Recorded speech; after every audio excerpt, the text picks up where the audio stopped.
can literally have a global workforce, but you still have to be able to engage them, thus meta-gauge them, so that you can not only get a high proficient amount of work out of them, but that they enjoy doing what we call empower, engage, and excite. We want to bring excitement back into the workforce. Welcome to MetaGagement, the HR show that dives deep into the heart of employee engagement and workplace culture. Your hosts, Ann Scottlin and Dr. Lyman Montgomery, bring you a groundbreaking show that explores innovative strategies and insights to transform and elevate your organization's HR practices. Dr. Montgomery is an employee engagement expert and best-selling author, while Ann Scottlin is an acclaimed business consultant and podcaster.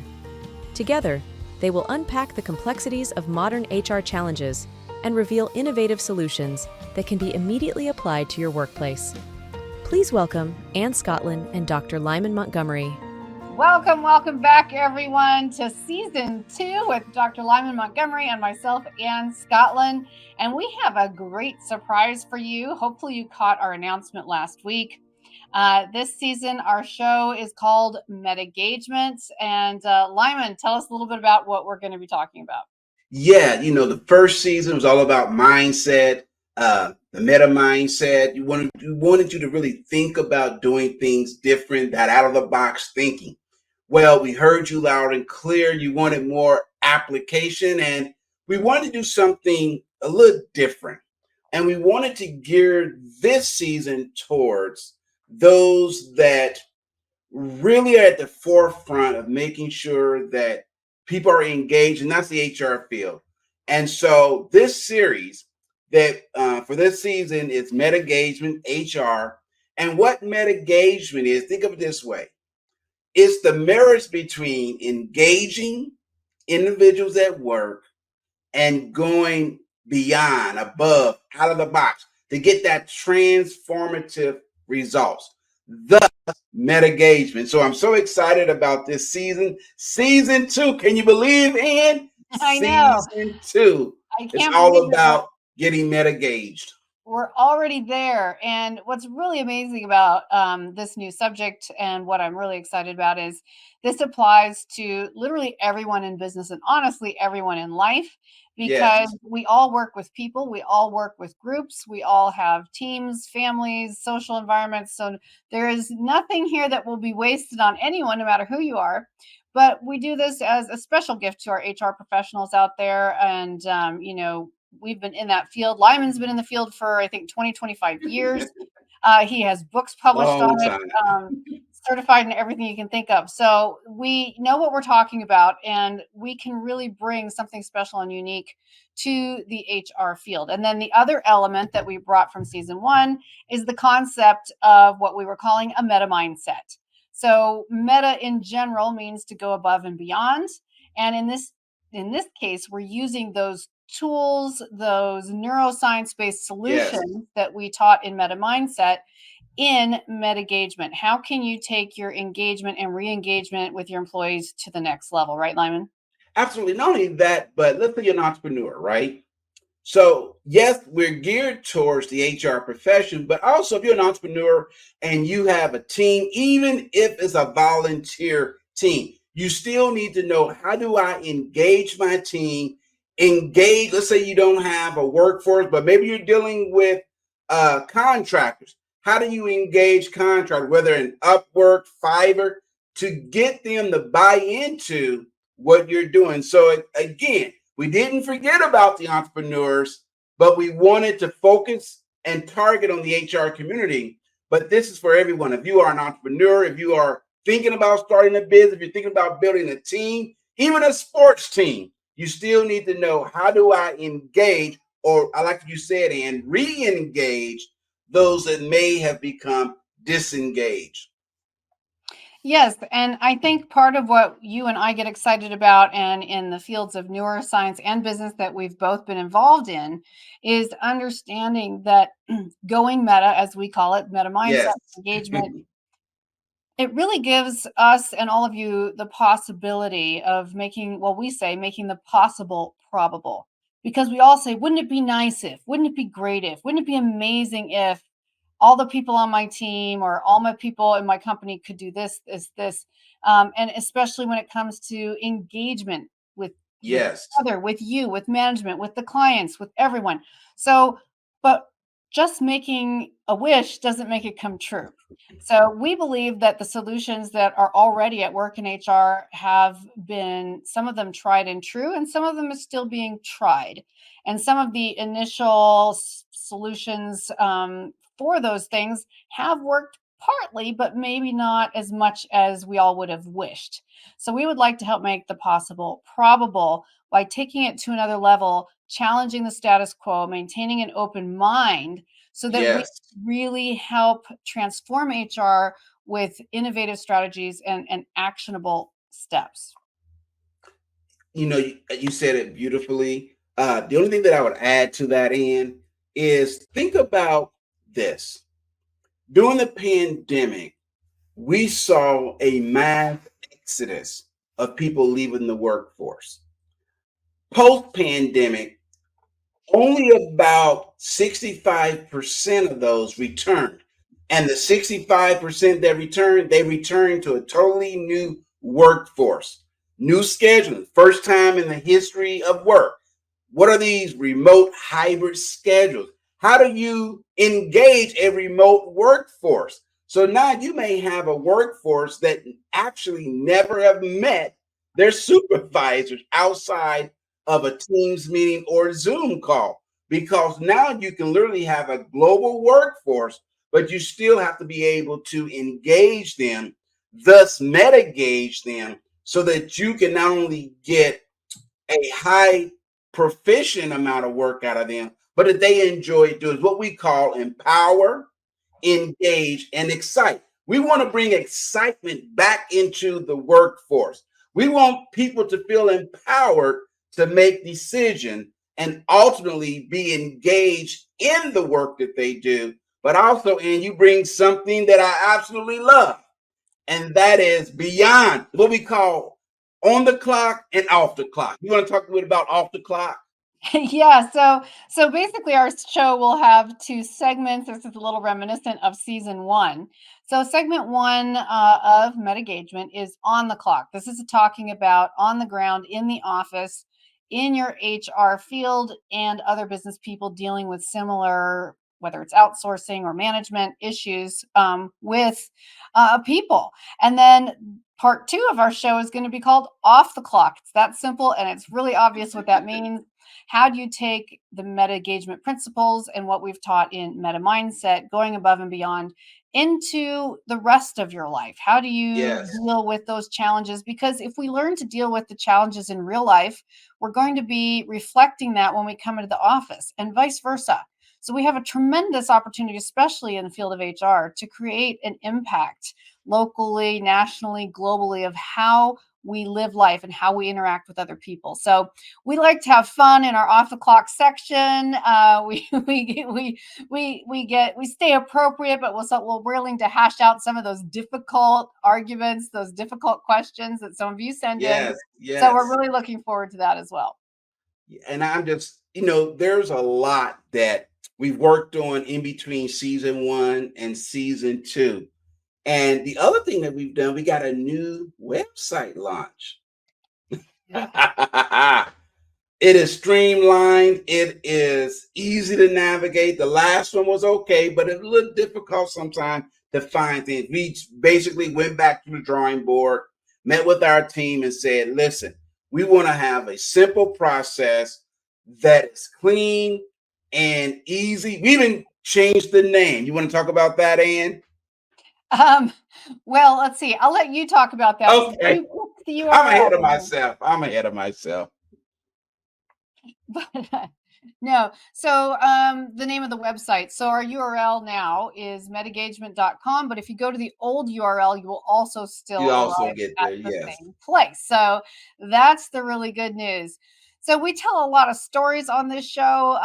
We're going to get right to it here in a minute, keeping you on board here. If you would help us as we get off and rolling on the second season by following, like, subscribe, shoot this link to someone. This link is always available once it's aired the first time, same link to someone who might enjoy this conversation and just hanging out with us for a bit. So with that said, we're going to jump right into our first segment Yes. on the clock. One of the things we like to talk about doing is outpacing the disruptors. And what that means to me is we're not disrupting the disruptors, because that would be very disruptive. Okay, I know that was terrible. Outpacing the disruptors is we are anticipating the changes in the work environment and the social environment around us to such an extent that we can go meta in applying solutions before we have to wait for new disruptions. So that is Yes. a complicated way of saying what we mean when we say outpacing the disruptors as being part of a theme of the purpose of MetaGagement, right, Lyman? Yes, that's absolutely correct. There's been a lot of disruption in the workplace. I spoke earlier about the pandemic. We're still in the pandemic, but we're closer to what most will consider post pandemic. But truly, the pandemic is still going. People are still getting COVID, but not, thank goodness, not as many people are dying because of COVID, but there are complications. So COVID in and of itself was a disruptor, a major disruptor. For the first time, and we have 4 generations in the workplace. Each generation needs something different. Not only do you have the baby boomers, the XGs, or the Gen Xers, I should say, but we got the millennials as well as the Y, and then they got the, what's the new one? I forget. Oh, I love I can't Lyman keep when he up tries with to them. talk about this. No, I'm just kidding. Yeah, I mean, I get myself messed up too, right? So I think we had Gen X, and then we had millennials, and then we had Gen Y, which the millennials are the 30 somethings in the environment. Yes, That's a very average round number. and I also think And the the Z's. Gen Y's, Gen Z is Gen Z are those people breaking into the college environment right now, or Right. breaking into the workplace for the first time.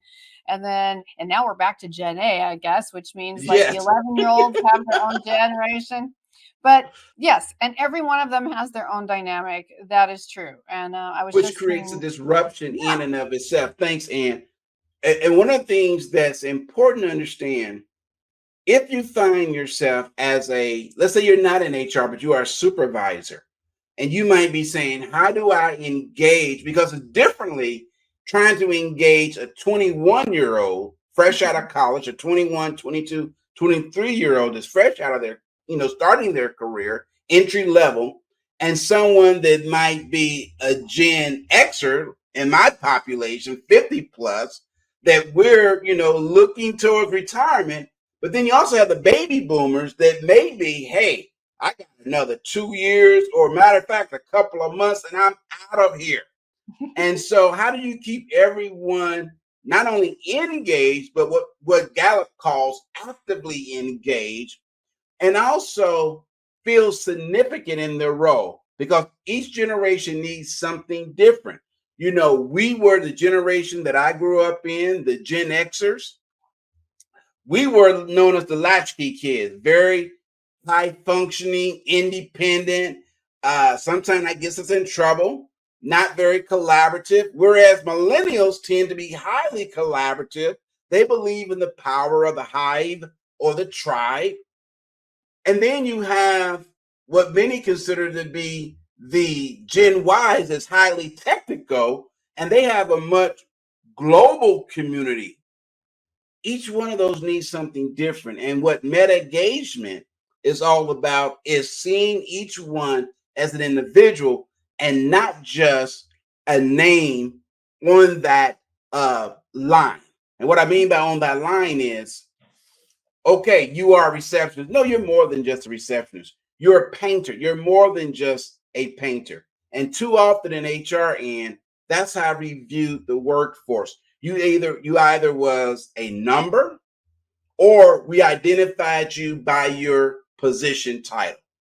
We which didn't is see such you a as a person. tragedy because all the discussions around DEI and everything else, and we're going Yes. to dive in like nobody's business here soon enough, is all about labels, and yet we still keep using these labels to just expect I think if anything, it creates in our minds an expectation of what a human being is going to be Mm, like.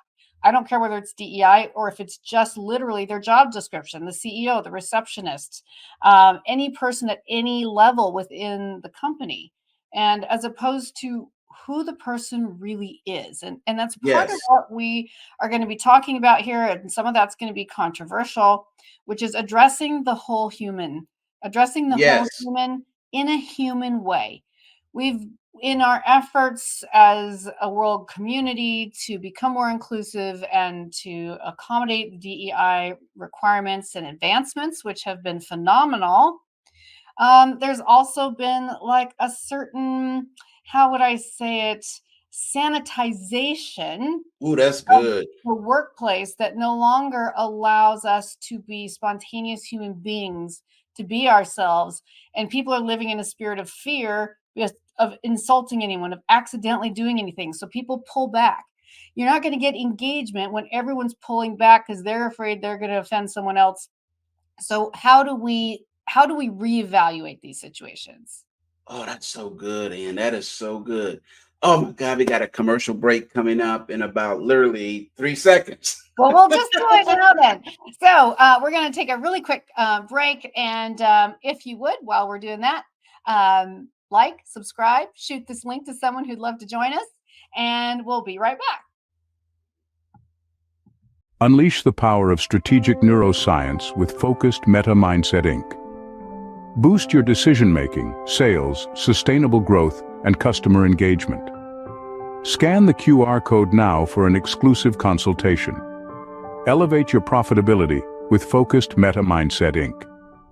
Welcome back to MetaGagement. This is our first episode of this season. Super excited.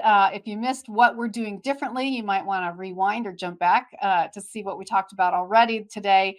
But MetaGagement is what engagement and re-engagement looks like in HR. It's a discussion of real world scenarios in business and in communication and particularly in HR, and how we can go meta with that. As you know, we've talked about meta mindset, and that dovetails directly into MetaGagement, which is how do we go above and beyond? And it's a whole shifting of our inner selves. It's a whole different level of operation of neuroscience-based solutions that we find are very, very effective in the workplace. So as we jump in here to the second piece of our talk today on the clock, Lyman, let's talk a little bit about the practical application. What does MetaGagement look like in real world HR scenarios, for example? Yeah, absolutely. Meta engagement in a very easy to understand, easy to unpack, practical application is simply this. You see the people that work with you as human beings, and you have to address what's important to them. And it's about a collaborative framework of saying, are we in alignment with each other? Here are the goals, the mission, the values of the workforce. Do I have a team that's in alignment with the mission, the values, and the principles of the team? Because whenever you have someone that's out of alignment, there's going to be friction, there's going to be pain. So what meta engagement is about is saying, if someone is out of alignment, how do we get them realigned? And one way of doing that is by being more relational. I think there's two types of ways of looking at the workforce. For too long, we were positional. What's your ID? What's your job? You ever been on the airplane and you introduce yourself and someone says, generally it's a guy, my name is John, Vice President of Sales. Generally speaking, not always. I've been on many, many flights like you and it's interesting. And try this the next time you're in the airport and you're sitting next to someone and you introduce yourself. Generally speaking, when I'm sitting next to a woman, she will introduce herself. Hello, my name is Jan. I'm going on vacation to visit my daughter. And they start pulling out pictures, showing you pictures, their kids. What do guys generally do? They pull out their business card. You know nothing about them other than their position. So I think that translated over into the workforce where we were highly positional. And now we have a situation where people say, no, I'm not just the janitor. I'm not just, the sales or marketing. Treat me as a human being. Do you see me? And the worst thing we can do is say, well, I don't see color. I don't see gender. I don't see ethnicity. Then basically you're saying I don't exist. Do you see me? Like that is like that lands on me. And in my own background as an Yes. actress in Hollywood and also in emotional wellness earlier in my career, that idea of completeness, of feeling seen, and for many feeling heard, both seen and Yes. heard, is for many people the most valuable element. I've heard people say to me in private consulting or coaching situations, I would rather know that I would be heard in my life than to know I was loved. That's Yes. how important. I Wow. would rather be really seen for who I am in my life than, be wealthy.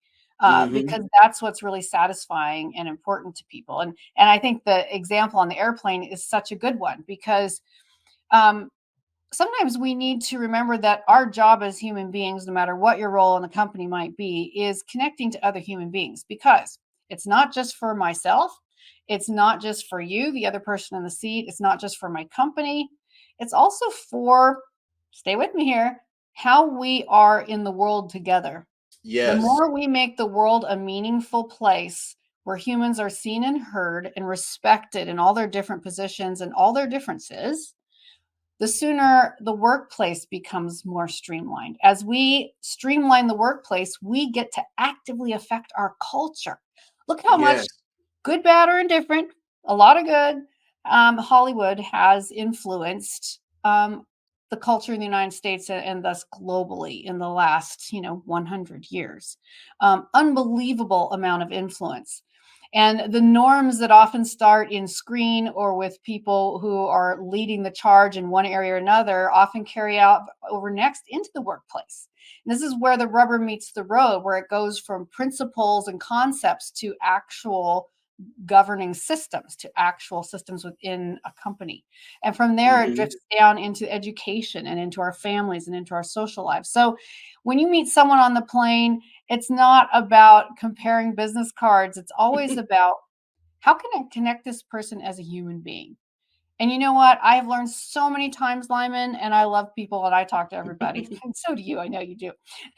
When I don't come on strong about myself, when I ask them lots of questions, first of all, they almost always turn around and ask me then a few minutes later. They're like, oh my God, I've been going on for 5 minutes. So tell me about yourself. And now they're really Yes. listening. When you're Yes. just blabbing about yourself at the beginning, they're like, oh boy, here goes another one, right? So making those connections, and who knows, it could just be a referral, it could just be a friend, but connecting on that Yeah. human level, that's the difference. That's what's going Mm-hmm. meta. It's a meta intention. You're not just alive to make a sale. There's a difference. You go A beyond to big connect. difference. A big difference.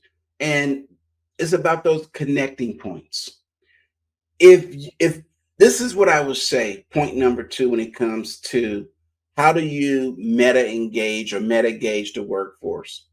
Not only make sure that you see them as a human being first and foremost. The second part of that is, what do you know about them? For example, how do they wish to be communicated? Is it through text message, email, or when the last time you just picked up the phone? Oh, Lyman, you know that we certain generations don't like to use the phone anymore. No, I'm not, Oh, I know. My so son, anger that isn't from my generation. younger cousin who's like, "Don't call me, text me. I don't answer Right, phones." I'm right. like, okay, and don't email me because she doesn't even have an email account. She only uses There it. you go. Those different generations. See, She's different 26 and she generations. has a full time job. Right. So, I called my oldest son the other day and it said, I'm sorry, the number you called is not in service. So I called his mom and she's like, oh, he hasn't set up his voicemail. So I sent him a text. I said, hey, Cameron, Dad's trying to reach you. Your voicemail's not set up. Here's the reply. Dad, we don't listen to voicemail. Text me. That's amazing. Case in point. Excellent. Excellent. He made your point exactly. He was like, Dad, we don't listen to voicemail. Just text me. That But takes that too is much a way time. of that is a way of showing appreciation to another person in any environment, which is how they want to be communicated with. Yes. Instead of Yes. forcing people into now, there has to be systems, so Yes. it can't be completely abstract. But on a personal level, or on a casual level, even within the workplace, um, those little things that show I respect your preferences as a human. I think that's the key preference. Maybe I should preface it by saying, what's your preferred method of Hmm. communication? That's probably a Hmm. better way of saying it. Hmm. Because if I understand your preferred method of communication, and if I'm only using one method, let's say email, and I'm dealing with a generation that don't even check emails or let alone voice messages, there's going to be friction. But if I establish an expectation, listen, I understand you prefer text messages. However, the culture is, let's say, email. But what I will do is, let's get a group text and I send out an email, but also a text, because if I need something quick, and I understand you may respond quicker to a text than having to go through 100 to 200 emails trying to figure out, what part, especially you have these long email threads where you got 15, 20 people saying, me too, yes, and it can get lost. So I understand that. The last point that I would say, how do you make it practical? Number one, make sure that you see them as human beings. Number two, ask their preferred method of communication. And third, and this is perhaps the most important, and that is give them grace. Mm, Give grace. I love Too that so often, we want people to be like us. How come you can't be like John? Because I'm not John. I'm Lyman. So give grace, set the expectation, but understand people need room to grow. If you take a plant and you stifle, one person told me, if you take a fish and you put a fish that's used to being in a large pond in a little tiny bowl, guess what will happen? It will only grow in proportion to the bowl. But if you take that fish and put it in an aquarium, it will grow in proportion to the aquarium. Now imagine what happens if you take that fish that DNA wise is used to being in a lake or ocean. You put that thing in a pond, guess what? It will grow proportion to the pond. What am I saying? The more room and space that you give people and you allow them to make mistakes, learn from the mistakes, correct the mistakes, the more they will grow and succeed.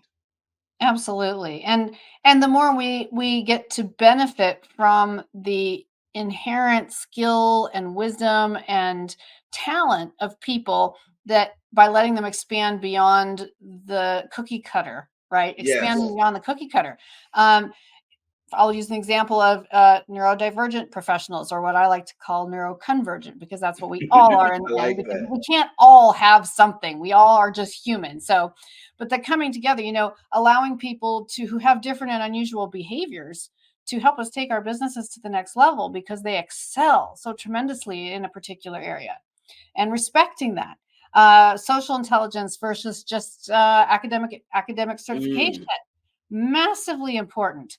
Doesn't mean that one is better than the other. It just means that there are benefits to both. If you have a whole bunch of one kind of person, you're going to have a very lopsided team. And we're not going to go into this today. We have a whole assessment that we've designed in the to help share with you about that as well. So yes, I agree. Really keeping people inclusive, being gracious, being generous, I think more than yes. anything. Being generous is such an amazing opportunity as a human being, and especially in the workplace, because that's where people tend to think about fairness as opposed to Mm, generosity. Now, you can't have one person being generous and the other nine just wanting to be fair, because it doesn't work well. But if you can get 9 people who are willing to be a generous human being in their environment and one person who's going to be a dissident no matter what, you still have really changed your environment. So being generous, I think, is the greatest. It's the greatest gift we have as human beings, the greatest opportunity. Well, Yes. hey, I think we're already to our second commercial break where we're going to be gone just for a tiny few seconds here.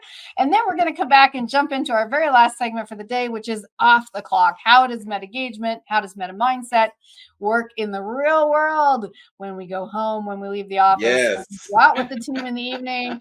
Let's see how that works. All right. Please like and subscribe. Keep this coming. We love you guys, and send us your questions to our email or go to the website, metagagement.com. We'll be right back. Unleash the power of focused meta mindset lunch and learn sessions. Sharpen problem-solving skills, spark innovation, foster collaboration, and build adaptability and resilience. Elevate your team's success and profits. Discover more at www.focusedmetamindset.com. Welcome back to our last segment of today on MetaGagement, our first episode of this new season, where we're talking about how engagement and re-engagement can be taken to the next level in HR and in all of our human relationships, including the off-the-clock relationships, right, Lyman? Off the clock.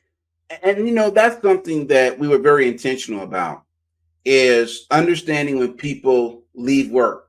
And this is where I've said corporation businesses, especially within DEI, HR, the C-suite is a little schizophrenic.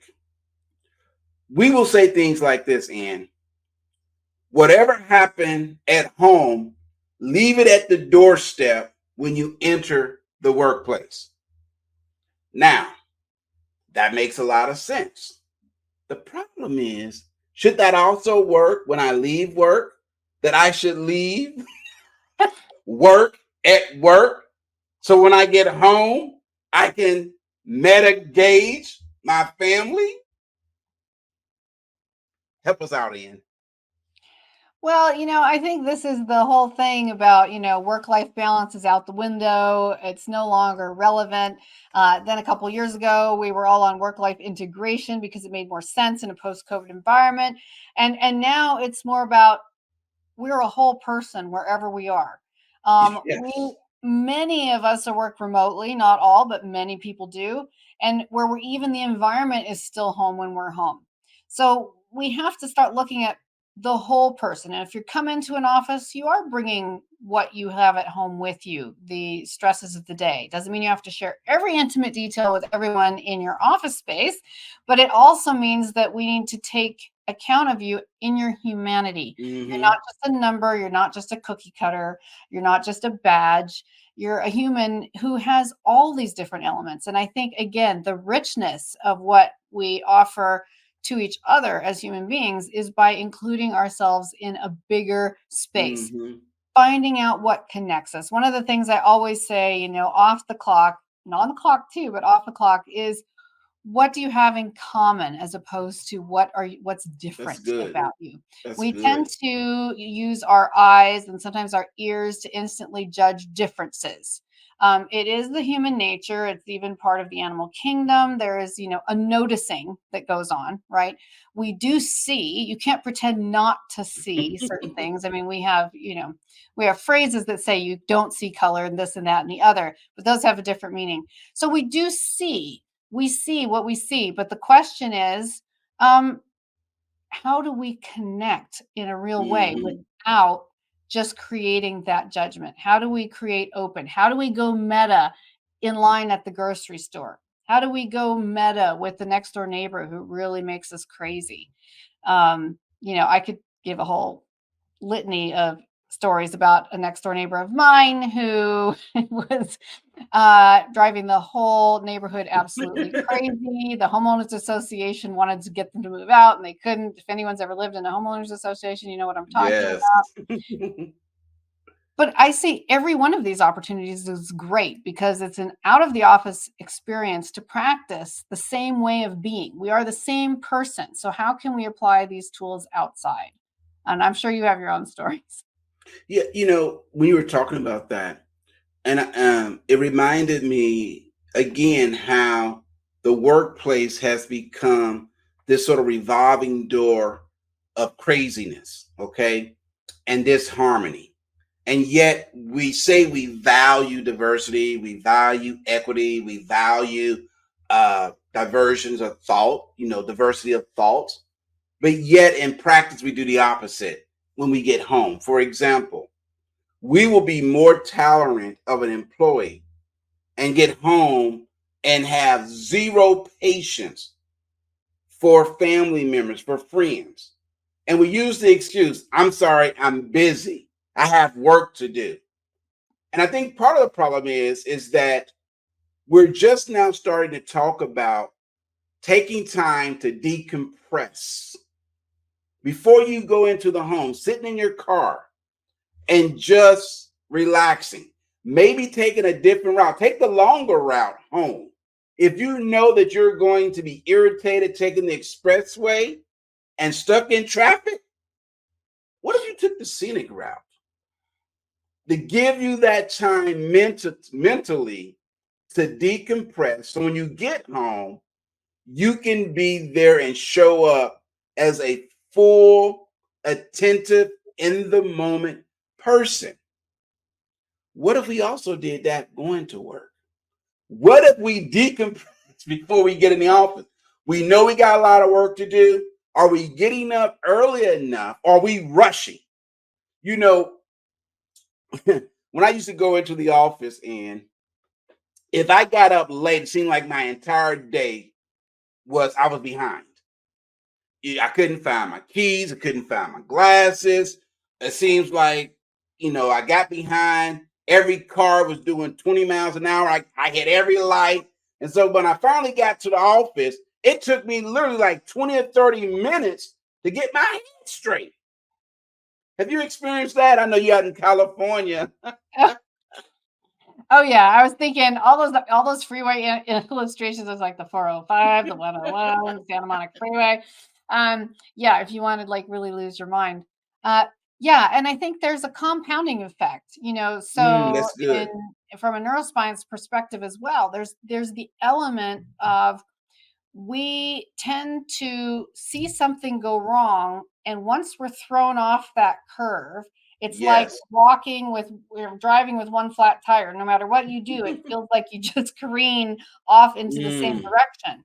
And that's the opportunity we have to bring it around. I had one of those days just this week where, I mean, like, I don't know, I was late. I had to drop off the dogs at grooming. I didn't have a lunch packed, and I'm trying to eat really healthy this month. And then at the very last minute, I lost my keys because someone had borrowed them.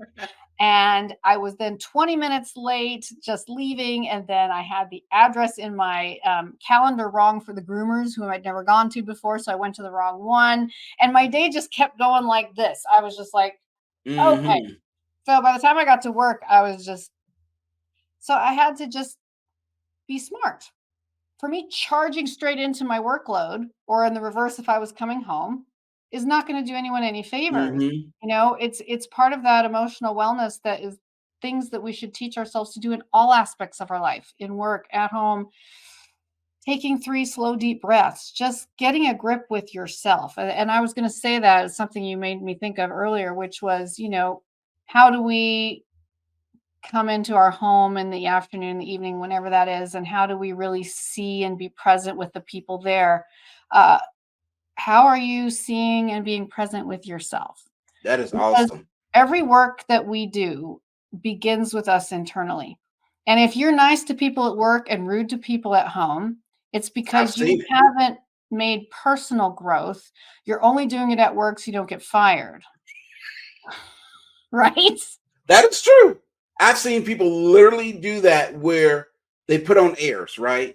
They put on this mask, especially HR, because we are the policy holders, right? Or enforcers, the policy police, one person said. And so if we're talking about a respectful workplace and we get irritated and we fly off the handle, then we're not being true to ourselves. But the truth of the matter is, we get upset as HR, we get angry, we just aren't allowed to do it in public. So you have to have that restroom stall break where you go in there and you literally just, as you mentioned, 3 deep. What I'm doing for those who are listening, breathe in through your nose, swallow, count to 4, and then exhale. And it's amazing when you allow the oxygen, your blood to get oxygenated. Sometimes it's literally saying, hey, I need to go take a break and go outside and get some fresh air. Because if all you're doing, to your point, is charging full steam ahead, you're going to knock people over. You're going to Okay? crack at some You're point. going to crash. And if you have a gym in your company, maybe go take some time out on the bag, whatever. Because we have also created our own issues for another day, totally different topic, of internalizing all of the physical, emotional, psychological, and physical pressure that we experience both at home and in the workplace without creating enough physical cleansing, enough outlets to get that out. You can't stand up on the table and scream and yell at people at work, but how are you supposed to get that, anger out of your body, for example? So there's so many ways that we can help people just live healthier. And by the whole person at home, every environment, on the plane, at the gym, wherever you are, at the post office and at work, helping us all shift into a better mode of living. Here's something that my wife and I, especially we've had like a tough day, clients don't show up, that happens, or you're dealing with some bad news, and you have to go into a meeting, a staff meeting, and you just got some horrible news, whether it's a good friend, a family member might be sick or may have passed away, and you cannot break down because literally you're going into a meeting. How do you deal with that? And also coming home, something that my wife and I have put into practice, and that's this. For my wife, she needs about 30 minutes of me time. Mm-hmm. All right. For me, I need about 15 minutes. I need only that much. But you got to give each other space, because if I come on from work or come out, because I work remotely, if I come out of my office and I say, honey, you won't believe blah, blah, blah, blah, and I have not given her that opportunity to decompress and give her 30 minutes of alone time, it is going to be a very intense conversation and feelings get hurt. And so you have to give each other, I don't know about you and John, you kind of have that same sort of, what is that, space. Give each other space. Be gracious with that. Mm-hmm. Because even if it's real important, I will say, hey, honey, this is a good time to talk. The other thing that I highly recommend is my wife and I, we've set up weekly touch base meetings. We're on Sundays. We get together and we talk about the week. We plan the week. So it gives us an opportunity to reconnect. Now, I think it's very helpful, and get your opinion on this, that people set up standing meetings, or maybe not call them meetings, but touch points. Maybe that's a better word, touch points. I don't want people to say, boy, you sound corporate. You got to meet with your wife. No, but I think touch points, I think that's a really, really good, it's actually a really good topic for on the clock and off the clock. And we might even want to come back to that next week or in a future episode. Yes. Since we're already out of time today, this has just flown by. We're so glad you joined us here for On the Clock, Off the Clock, talking about meta-gagement, meta-mindset, how we can take it to the next level, how we can anticipate trends and find workable solutions. I hope you will come back next week. So our new broadcast time is the same day, always on Fridays, but now it's going to be Friday at 11 a.m. Eastern. That's 8 a.m. Pacific time, right here on whatever platform you're watching now. If you would please subscribe and like, and tell us what you think. Shoot us an email on our website or scrolling here in the notes today. And just tell us what your questions might be as well. So we'd love to get your feedback as we go forward, and we can't wait. We're already getting the next episode ready, so can't wait to talk to you then. Any closing thoughts, Lyman? go get MetaGaged. I love it. All right. Thanks, everybody. Cheers. We'll see you next time. Take Bye. care. Goodbye.